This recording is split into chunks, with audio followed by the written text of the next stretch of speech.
الحمد لله نحمده ونستعينه ونستغفره ونؤمن به ونتوكل عليه ونعوذ بالله من شرور أنفسنا ومن سيئات أعمالنا من يهده الله فلا مضل له ومن يضلله فلا هادي له ونشهد أن سيدنا ومولانا محمدا عبده ورسوله اللهم صل على محمد وعلى آل محمد كما صليت على إبراهيم وعلى آل إبراهيم إنك حميد مجيد وبارك على محمد وعلى آل محمد كما باركت على إبراهيم وعلى آل إبراهيم إنك حميد مجيد.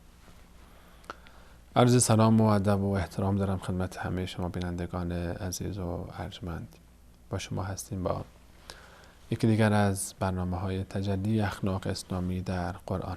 اگر به خاطر داشته باشید در 2 قسمت گذشته درباره بیماری خطرناک نفاق و صفات منافقین سخن می‌گفتیم.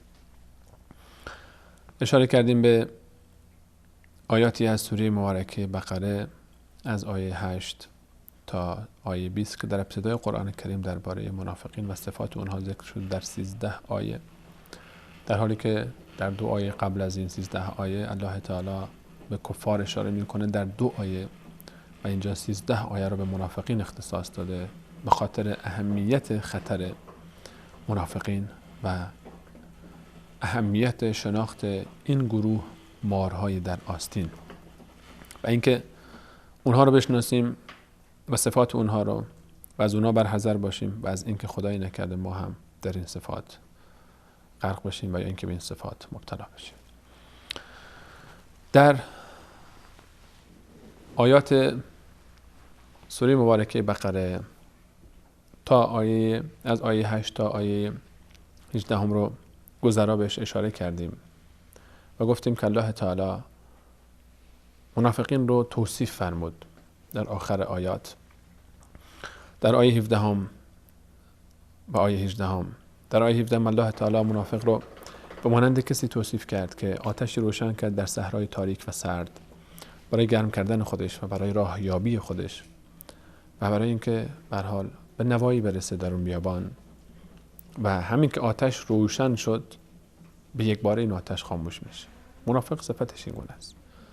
ظاهرا ادعای ایمان میکنه، ظاهرا مسلمان میشه، این گرما، این نور و این حرارت ایجاد میشه، ولی چون قلبی نیست انگار که در جا خاموش میشه و این انسان منافق میمونه و چشمی که نمیبینه در اون بیابان تاریک و گوشی که صدایی نیست که بشنوه و زبانی هم که از ترس یارای سخن گفتن نداره، به مانند کور و لال و کری که در بیابان تنها مونده. صم بکم عمیان، آدم لالی است، کری است و کوری است که لا یرجع. منافقین این گونه‌اند و هیچ راه برگشتی هم ندارن.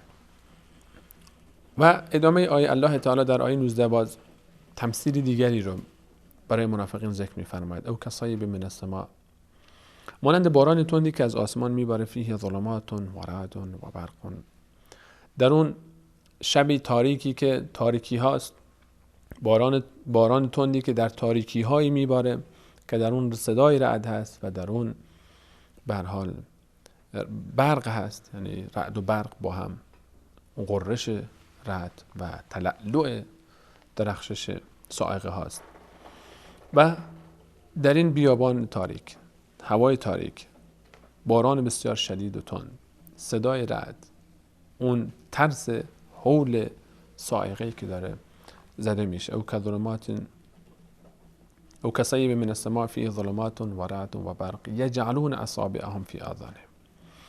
این انسان‌های منافق وقتی در همچین شرایطی قرار میگیرن، انگشتان خودشون، الله نفرمود که فقط یک بند انگشتانشون، بلکه انگشتان خودشون رو دوست دارن که تمام انگشتشون رو انگار که فرو بکنن داخل گوش خودشون که نشنون. یجعلون اصابعهم فی آذانهم من الصواعق حذر الموت، از ترس این صدای صاعقه، از ترس مرگ، به خاطر اینکه این صاعقه رو نشنون، به خاطر ترس از مرگ بر اثر صدای صاعقه. یکاد البرق یخطف ابصارهم، نزدیکی که این برق اصلا کور بکنه اینها رو، صدای رعد نزدیک اینها رو کر بکنه و این نوری که از صاعقه داره به سمت اینها میرسه نزدیکی که اینها رو کور بکنه.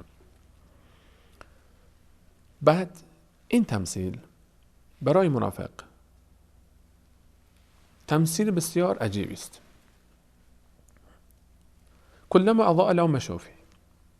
هر وقتی که یک نوری میبینه حرکت میکنه، چند قدمی برمیداره. وقتی که تو این تاریکی یک دفعه برق میزنه، یه جاهایی روشن میشه. وقتی رعد و برق میزنه خب تمام منطقه روشن میشه. همین که یک رعد و برقی میزنه یک مقداری حرکت میکنه. و اذا اظلم علیهم، و وقتی که این قطع میشه این برق دوباره در جا وای میسته، تاریک. ولو شاء الله لذهب بسمعهم و ابصارهم. اگر الله میخواست هم چشمای اینها را ازشون میگرفت، هم گوشای اینها را ازشون میگرفت. ان الله علی کل شیء قدیر. الله بر هر چیز قادر و توان است. انسان منافق دقیقاً همچین حالتی رو داره. وقتی که آیات قرآن داره نازل میشه و وقتی که رحمت الهی داره سرازیر میشه به سمت زمین، این در اون لحظه اون آیات قرآنی رو به مانند صاعقه هایی میدونه که وقتی آیات قرآن خونده میشه، وقتی آیات توحید خونده میشه، وقتی که وعده بهشت و جهنم به مسلمانان و کفار داده میشه، انگار که یک صدای صاعقه است که اینو داره کر میکنه. اصلا دوست نداره آیات قرآن رو گوش بکنه، دوست نداره آیات قرآن رو بشنوه.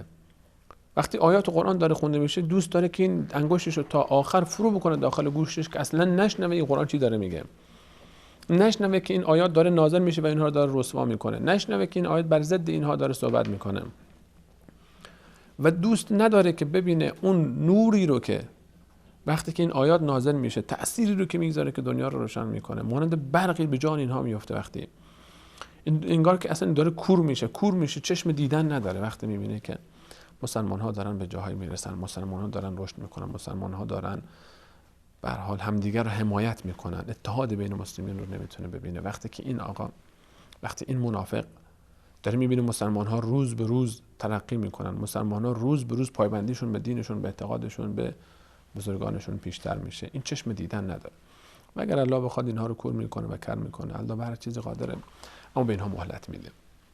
اما اینها رو رها میکنه تا الله تعالی به دو دلیل: اگر اینا شایسته هدایت هستن توبه بکنن برگردن، و اگر نیستن بیشتر گناه بکنن تا در روز قیامت بیشتر عذاب بشن. این اولین آیاتی است، مجموعه آیاتی که در ابتدای سوره مبارکه بقره و در ابتدای قرآن درباره منافقین ازش صحبت میشه. اما صفات دیگری رو هم الله تعالی در سوره های مبارکه خودش در قرآن کریم در سوره های مختلف ذکر میکنه نسبت منافقین. یکی از صفات بسیار بارزی که منافقین دارن و این صفت خیلی به ما کمک میکنه در شناخت کسانی که منافقن. در منافق صفات منافقین، اینها صفاتی است که قرآن کریم ذکر میکنه و هر کسی که احساس میکنه که واقعا در اعتقاد در قلب خودش الله و رسول رو ایمان آورده و عمل کرده و بهشون اطمینان داره و اعتقاد داره و باور داره، اما مبتلاست به یکی از این صفات، اینها رو باید کنار بگذاره. چون الله تعالی میفرماید منافقین این صفات رو دارن. اگر نفاق اعتقادی است که خب طبیعتا این کسانی که در این آیات الله تعالی ذکر میکنه کلا مشکل اعتقادی دارن، نفاق اعتقادی دارن. بعضی ها شاید هنوز به اون مرحله نفاق اعتقادی نرسیدن، نفاق عملی است. مجموعه ای از اینها در آیات ذکر شده. در سوره مبارکه توبه آیه 67 الله تعالی میفرماید المنافقون و المنافقات بعضهم من بعض. مردان منافق و زنان منافق بعضی از اینها از بعضی دیگر، اینها یک جمعن، همشون چه مردها، مردشون هم هست، زنشون هم هست. اینجوری نیست که فقط مال مردها باشن، اینجوری نیست که فقط زنها منافق باشن. یکی از مهمترین صفات اینها، صفات‌های بسیار خطرناکی که اینها دارن، و المنافقون و المنافقات بعضهم من بعض یأمرون بالمنکر، اینها امر به منکر میکنن و ینهون عن المعروف، اینها نهی میکنن از کارهای نیک. اینها به جای اینکه امر به معروف بکنن و نهی از منکر بکنن، امر به منکر میکنن و نهی از معروف میکنن. امر معروف و نهی از منکر یکی از وظایف این امته، یکی از مهمترین صفات مسلمین و مؤمنین روی زمینه. انسان مسلمان نه تنها خودش باید عبادت انجام بده، نه تنها خودش دستورات الهی رو در وجود خودش باید بره و نه تنها خودش باید پرهیز بکنه از اون اموری که الله تعالی اون رو منع کرده، بلکه دیگران رو هم باید تشویق بکنه، دیگران رو هم باید منع بکنه از اون چیزهایی که خودش منع کرده خودش رو و امر بکنه به اون چیزهایی که خودش رو وادار کرده به انجام اونها. اگر انسان مسلمان در راه خودش چاهی رو میبینه، طبیعتاً باید دیگران رو هم از این چاه با خبر بکنه. وقتی میبینی که داره نابینایی به سمت چاه میره، اگر ساکت بشینه اینجا خطا کرده. انسان مسلمان در امر معروف و نهی از منکر، صفتی که الله تعالی امر کرده و یکی از ویژگی‌های این امت قرار داده که کنتم خیر امت اخرجت للناس، شما بهترین امتی هستید که برای بشریت دعوت داده شدید، برای بشریت خلق شدید، برای بشریت حرکت کردید. و یکی از صفات شما اینه که تأمرون بالمعروف و تنهون عن المنکر، شما امر معروف میکنید و نهی از منکر میکنید. امر معروف و نهی از منکری که الله تعالی در سوره مبارکه آل عمران آیه 104 فرمود ولتکم منکم امتون، باید گروهی از شما باشن، باید عده‌ای از شما باشن که یدعون الی الخیر، دعوت بکنن به کار خیر، و یأمرون بالمعروف و ینهون عن المنکر. اینها علاوه بر این که به کارهای خیر دعوت میکنن، امر به معروف میکنن و نهی میکنن از منکر، نهی میکنن از کارهای بد، پرهیز میکنن از کارهای بد خودشون و دیگران رو هم جلوگیری میکنن. خیلی ها میگن موسی به دین خود، عیسی به دین خود. در اسلام انسانی که ادعای اسلام کرده، انسانی که مسلمانه، باید خودش پایبند باشه و دیگران رو هم امر به معروف بکنه و نهی از منکر بکنه. انسان باید همه تن وارد اسلام بشه. در اسلام انسان نسبت به خواهران و برادران مسلمان خودش وظیفه داره که اونها رو کمک بکنه. اگر اونها نمیدونن دست اونها رو بگیره، اگر در جهالتن، اگر در کوتاهی هستن، اگر در غفلت هستن، باید کمک بکنه، اونها رو دستشون رو بگیره بیاره. وقتی که انسان میبینه خونه ای داره آتش میگیره، خونه ای آتش گرفته، وسایل خونه داره میسوزه، ایده داخل خونه گیر کردن یا ایده داخل خونه خوابن، حواسشون نیست، ساکت بنشینه؟ مگه میشه؟ انسان مسلمان باید بره دست اونها رو بگیره، کمک بکنه، اونها رو از این آتش نجات بده، وسایل اونها رو نجات بده، خودشون رو نجات بده، فرزندانی که داخل این خونه هستن نجات بده. اگر کسی خواب است بره اونها رو بیدار بکنه. انسان مسلمان وقتی میبینه در جامعه ایده خوابن، ایده در غفلتن، ایده در آتشی دارن میسوزن، شاید خودشون هم خبر ندارن، داره مشکلی اونها رو تهدید میکنه، داره مصیبت اونها رو تهدید میکنه، داره عذابی بلای اونها رو داره تهدید میکنه، دشمنی در کمین اونهاست، اونها باید برن و کمکش میکنن. این یکی از وظایف مسلمینه. الله تعالی فرمود بنی اسرائیل بر لسان حضرت داوود علیه السلام، بر زبان حضرت داوود علیه السلام و عیسی ابن مریم علیه السلام لعنت شدن. لعن الذین کفروا من بنی اسرائیل علی لسان داوود و عیسی ابن مریم. اینها لعنت شدن. چرا؟ کانوا لا یتناهون عن منکر فعلوه. اینا به خاطر این بود که اینها از اون کار منکری که انجام میدادن همدیگر رو منع نمی‌کردن. ذالک بما عصوا و کانوا یعتدون. به خاطر اینکه اول اونا گناه میکردن، این عده لعنت شدن به خاطر اینکه اول گناه میکردن، عصیان میکردن، معصیت میکردن، اما وقتی که میدیدن معصیت همدیگر رو، وقتی که گناه همدیگر رو میدیدن، کانوا لا یتناهون عن منکر فعلوا، گناه دیگران رو میدیدن میگفتن فلانی به کار خودش کاری داره، من چه کار به اون دارم، اون تو قبر خودش میخوابه، من تو قبر خودم میخوابم، من اون کاری ندارم، بذار گناه بکنه، من که نمیکنم. این مسئله است که الله تعالی فرمود خداوند عده‌ای از بنی اسرائیل رو که وقتی معصیت رو میدیدن سکوت میکردن، معصیت انجام میداد، اینا کاری نمیکردن، الله اونها رو لعنت فرمود. اینها بر زبان حضرت داوود لعنت شدن، بر زبان حضرت عیسی ابن مریم علیه السلام لعنت شدن و لعنت اینها گویی از طرف الله تعالی بود. و چرا اینها لعنت شدن؟ چرا اینها رو پیامبران بزرگ خداوند لعنت کردن؟ اینا کار بد انجام میدادن، فساد میکردن، فسق و فجور میکردن، اما وقتی که به مرحله دعوت میرسید، وقتی بعد می اومدن همدیگر رو منع میکردن، هیچ کی این کار نمیکرد. کانوا لا یتناهون عن منکر فعلوا. اینا همدیگر از کارهای بد منع نمیکردن. لبئس ما کانوا یفعلون. چه کار بدی بود این که اینها نهی از منکر نمیکردن. چه مصیبت بزرگی بود که این که اینها نمی اومدن همدیگر رو منع بکنن. و رسول الله صلی الله علیه و سلم فرمود من رأى منکم منکرا فلیغیره بیده فإن لم یستطع فبلسانه و ان لم یستطع فبقلبه و ذلک ضعف الایمان. کسی راه منکری رو میبینه، گناهی رو میبینه، فسق و فجوری رو میبینه، باید با دست جلوشو بگیره. اگه میتونه با دست بگیره، اگر قدرت داره، پدر در خانواده، حاکم در جامعه خودش، نویسنده با قلم خودش، هر کسی با دست خودش میتونه جلوشو بگیره. اگر نمیتونه با زبان خودش بره حرف بزنه، بره نصیحت بکنه، بره وعظ بکنه، بره سخنرانی بکنه، بره گفتگو بکنه، بره مصاحبه بکنه، بره جلوی دوربین ها، بره جلوی میکروفون ها حرف بزنه، صدای خودش رو برسونه. و ان لم یستطع، اگر این رو هم نتونست، حداقل با قلب خودش باید این رو بد بدونه. و ذالک ضعف الایمان. این دیگه پایین ترین درجه ایمانه که انسان وقتی کار بدی رو میبینه، حداقل نمیتونه با دست جلوشو بگیره، نمیتونه با زبون جلوشو بگیره، شرایط ایجاب نمیکنه، جامعه نمیگذاره این کار رو بکنه، حداقل با قلبش این رو بد بدونه. اما منافقین چطوری هستند؟ مؤمنین باید اینجوری باشن، منافقین امر به منکر میکنن و نهی از معروف. با ما باشید بعد از یک میان برنامه با توضیح این مسئله به صورت مفصل تر.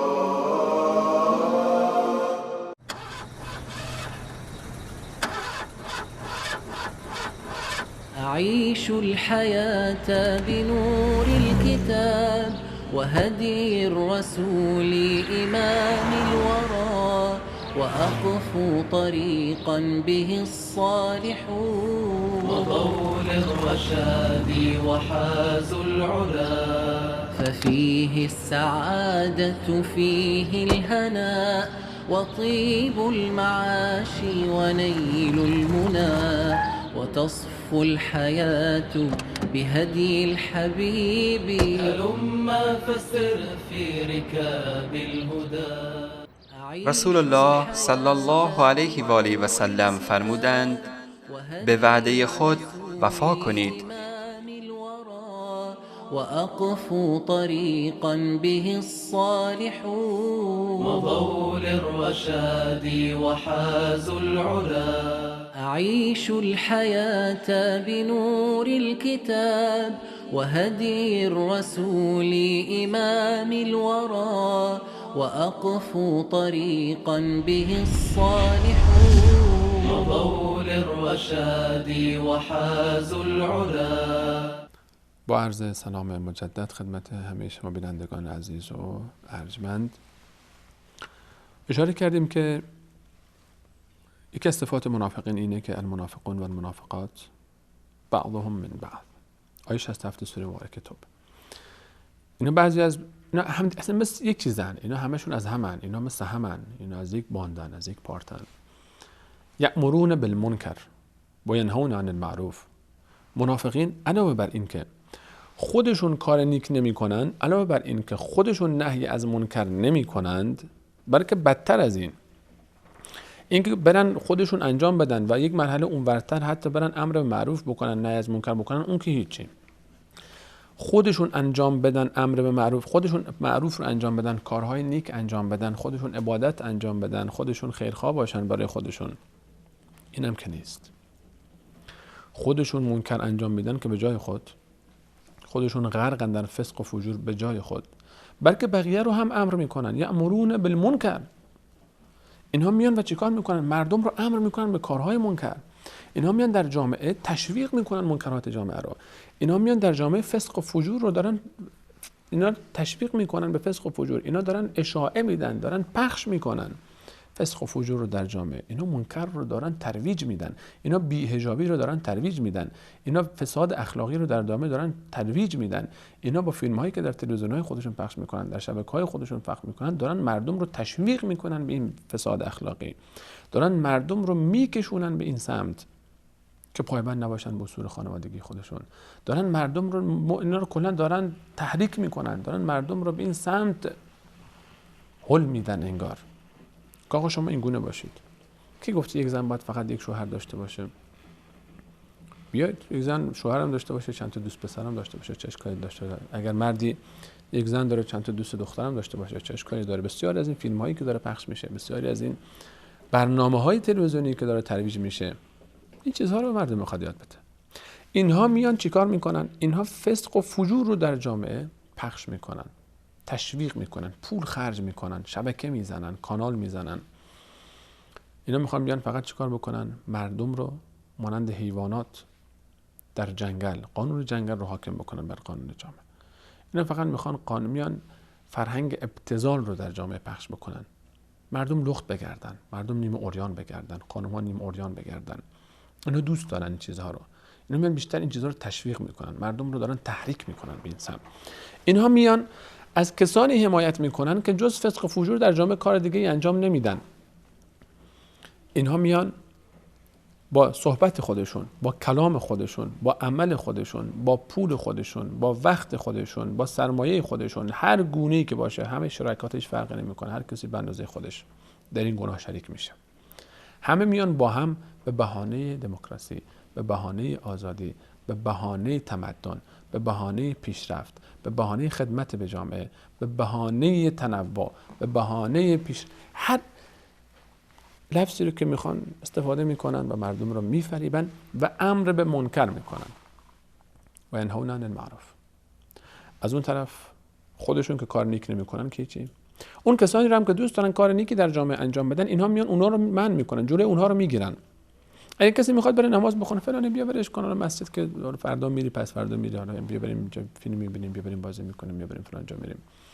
اگر کسی بخواد بره در راه دین قدمی برداره، اگر بخواد بره سفر حج، اگر بخواد بره سفر عمره، اگر بخواد بره مسجدی بسازه، اگر بخواد بره مدرسه خیریه‌ای بسازه، اگر بخواد بره قرآن یاد بگیره، اگر بخواد بره نماز خودش یاد بگیره، اگر بخواد بره به مستمندان کمک بکنه، اگر بخواد بره به یک فقیر یتیم رسیدگی بکنه، اگر بخواد بره زندانی رو کمک بکنه آزاد بشه، در هر کاری که یک کار خیره، یک کار دینیه، اگر خانمی بخواد محجبه باشه، با حجاب خودش رعایت بکنه، اگر پسری بخواد پایبند باشه مسائل دینی، ظاهرش مانند رسول الله صلی الله علیه و سلم بکنه، اونها منعش میکنن. چی؟ میخوای برید چادر بپوشید، سر خودتو بپوشونید که چی بشید، موهای به این قشنگی بذار همه ببینن، برو خود آرایش بکنن، لباسای قشنگ بپوش. اینو چی پوشیدیم؟ چی ریش گذاشتی صورت خودتو شبیه کردی مثل فلانیا؟ توهین هم میکنن. یکی از صفات منافقین اینه، توهین به مسلمین و مقدسات اسلام. نه تنها خودشون نمیخوان مثل پیامبر خدا باشن، بلکه کسانی رو که مثل پیامبر خدا میشن مسخره هم میکنن، تمسخر هم میکنن، ادعای اسلام هم دارن، ادعای محبت پیغمبر را هم در قلب دارن. اینها قبول دارن که پیامبر ریش گذاشته بوده، اینها قبول دارن که پیامبر فلان لباس رو میپوشیده، این شکل پیامبر بوده، اما وقتی کسی خودش شبیه پیامبر کرد میان مسخرش میکنن. اگر کسی رو ببینن که عمومی از این سیک هایی که در به هر حال همه جا هستن، هندوهایی که هستن، به اون که کسی جرئت نمیکنه حرفی بزنه، اون که تمدن کلاس میگذارن، میگن ببین چقدر پایبند به اعتقادات خودش. خدا نکنه که یک انسان مسلمانی بیاد کلاه بگذاره سر خودش، انسان مسلمانی عمامه بگذاره سر خودش، انسان مسلمانی سر خودش رو بپوشونه. شروع میکنن به تمسخر، شروع میکنن به خندیدن، شروع میکنن به توهین کردن، شروع میکنن به تحقیر کردن به بهانه های مختلف، عقب مونده ها، متحجرا، فلان. و اگر خانمی حجاب پوشیدن میان شروع میکنن مسخرهش میکنن، این عقب مونده، این امول، این فلان، به بهانه آزادی، به اسم آزادی، به بهانه دفاع از آزادی سرش لخت بکنه، لباس نپوشه، این چیز. اینها امر با منکر و نهی از معروف میکنن، به جای اینکه امر معروف بکنن و نهی از منکر. یکی از صفات منافقین اینه، امر با منکر و نهی از معروف. هر کسی که داره این کار رو در جامعه ترویج میده، داره این مردم رو تشویق میکنه به منکر و داره مردم رو دور میکنه و میترسونه از انجام معروف، عبادات، کارهای نیک، این انسان الله تعالی میفرماد در زمره منافقین، یکی از صفات منافقین در وجودش هست. اینا منافقن، کسانی که علاقه به خیر ندارن، به نیکی ندارن و محبت نسبت به نیکی، بدیها و منکرات و فسق و فجور در قلب این هست. یکی دیگر از صفات اینا که در همین آیه ادامه ذکر میشه، و یقبضون ایدیهم، اینا کسانی هستن که بخیلن، بخل، انسانی که در راه الله خرج نمیکنن، انسانی که در راه الله انفاق نمیکنن، دستهای اینا همیشه بسته است، اینا همیشه در کیسه های اینها تار عنکبوت بسته است، بس که اینا دست نکردن تو کیسه خودشون برای اینکه خرج بکنن در راه الله. الله تعالی میفرماید ولا یحسبن الذين يبخلون بما آتاهم الله من فضله هو خيرا لهم بل هو شر لهم. در سوره مبارکه آل عمران آیه 180 فرمود کسانی که بخل میکنن نپندارن که این بخل، این مالهایی که ما به اونها دادیم، مالی که بخل میشه و در راه الله خرج نمیشه و انفاق نمیشه، به نفع اینهاست، بلکه این به ضرر اینهاست و اینها روز قیامت سیطوقون ما بخلوا به یوم القیامه، طوقی خواهد شد بر گردن اینها که اینها را افسار خواهد کردین، یا اینکه مانند مارهایی گردن اینها، دور گردن اینها میپیشه و اونها را نیش خواهد زد روز قیامت. و آخرش هم اینها که پیش اینها نمیمونه، ولله میراث السماوات والارض، اینا که مردن هم این ارث میرسه به یکی دیگه، اونها هم باز پیش اونها هم نمیمونه، اونها میمیرن به یکی دیگه میرسه، تا همینجوری آخرش همه میمیرن و میرسه به دست صاحب اصلیش الله تعالی. ولله میراث السماوات والارض، و الله وارث آسمان و زمین و همه رو به ارث خواهد بود. والله بما تعملون خبیر، الله با آن چیزی که شما انجام میدید با خبره.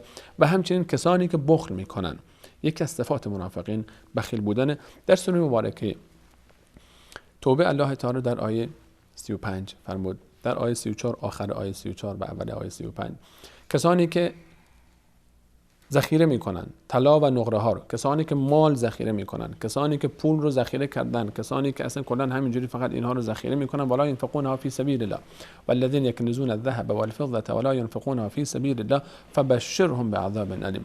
اینها رو ای پیامبر ما شما بشارت بده به عذابی دردناک در روز قیامت، یوم یحمى علیها، اون روزی که اینها داغ میشن، این سکه ها، این طلاها، این مال هایی که اینا ذخیره کردن و در راه الله خرج نمیکردن، اینها وقتی که گداخته میشه، فتکوا بها جباههم و جنوبهم و ظهورهم، و اینها بر پیشانی اینها، بر بغل های اینها، بر کمر اینها چسبونده میشه. همین مال هایی که جمع کردن در راه الله خرج نکردن، طلا و نقره هایی که برای خودشون جمع کردن، ثروت هایی که اندوختن و در راه الله خرج نکردن، اینها روز قیامت با همین ثروت خودشون عذاب خواهند شد. هذا ما کنستم لانفسکم، الله میفرماید که اون روز به اینا گفته خواهد شد هذا ما کنستم لانفسکم، این همون گنجی که خودتون برای خودتون جمع آوری کردید. فذوقوا ما کنتم تکنزون، پس بچشید طعم اون گنجی رو که برای خودتون ذخیره کردید. کسانی که بخل میکنن، کسانی که در راه الله خرج نمیکنن، انفاق نمیکنن به مساکین، به ایتام، به در راه ماندگان، به مستحقین، به محتاجین، به زندانی هایی که به خاطر مسائل مالی به زندان افتادن و بحث زکات و بحث مؤسسات خیریه و کارهای خیر شرکت نمیکنن. این هم یکی از صفات منافقینه. بخل، امر به منکر، نهی از معروف، بخل، نسوا الله فنسیهم.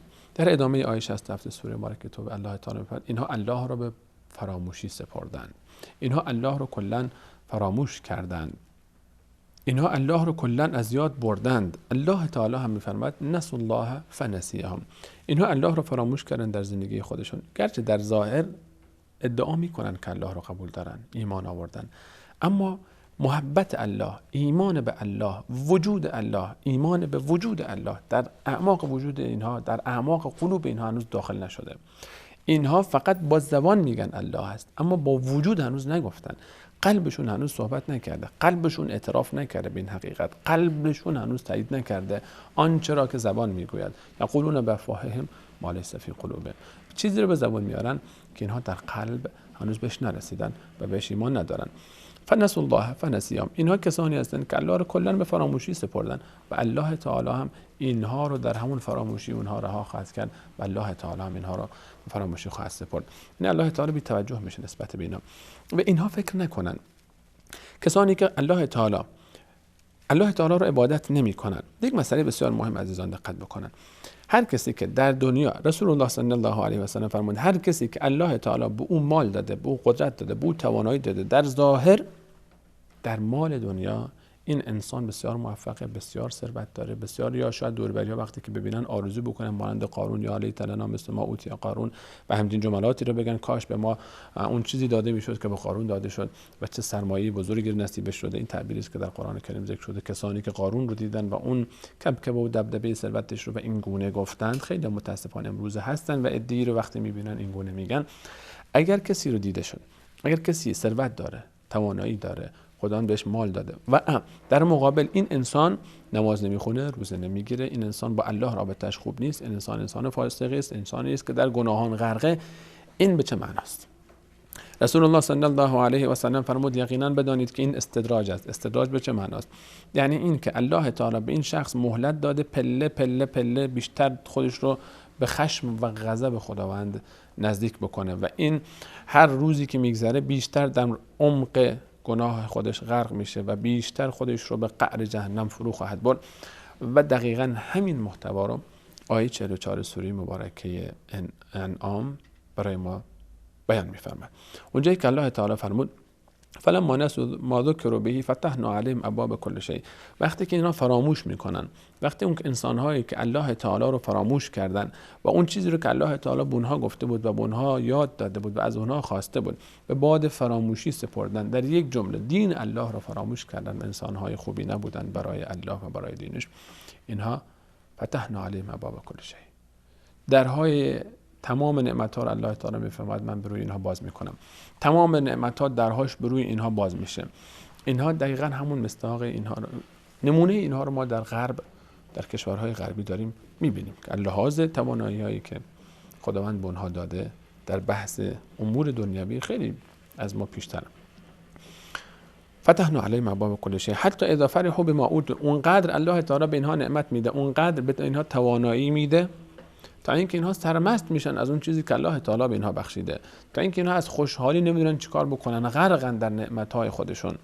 حتی اذا فرحوا بما اوتوا اخذناهم بغتة، یک دفعی اینا رو الله تعالی میگیره، به یک بار اینها رو میگیره. ماشین تصادف میکنه، جنازه رو باید با اره برقی سقف ماشین رو ببرن، جنازه رو بکشن بیرون، نشسته سکته میکنه میفته. الله تعالی یک دفعه اینها رو میگیره، اخذناهم بغتة فاذا هم مبلسون. اون موقع دیگه اینا ناامیدن، اون موقع دیگه راهی برای برگشت نیست، اون موقع دیگه همه چی تموم شده. فقطع دابر القوم الذين ظلموا، اون موقع الله تعالی میفرماید ما ریشه کن کردیم ظالمان رو، ریشه اونها رو کندیم. و الحمدلله رب العالمین. و الله تعالی اینجا وقتی که انتقام میگیره از اونها از خودش تعریف میکنه، متکبر از خودش تعریف میکنه، جبار از خودش تعریف میکنه. الحمدلله رب العالمین. الحمد، تمام ستایش ها، تمام ثناها از جانب الله است، پروردگار عالمیان.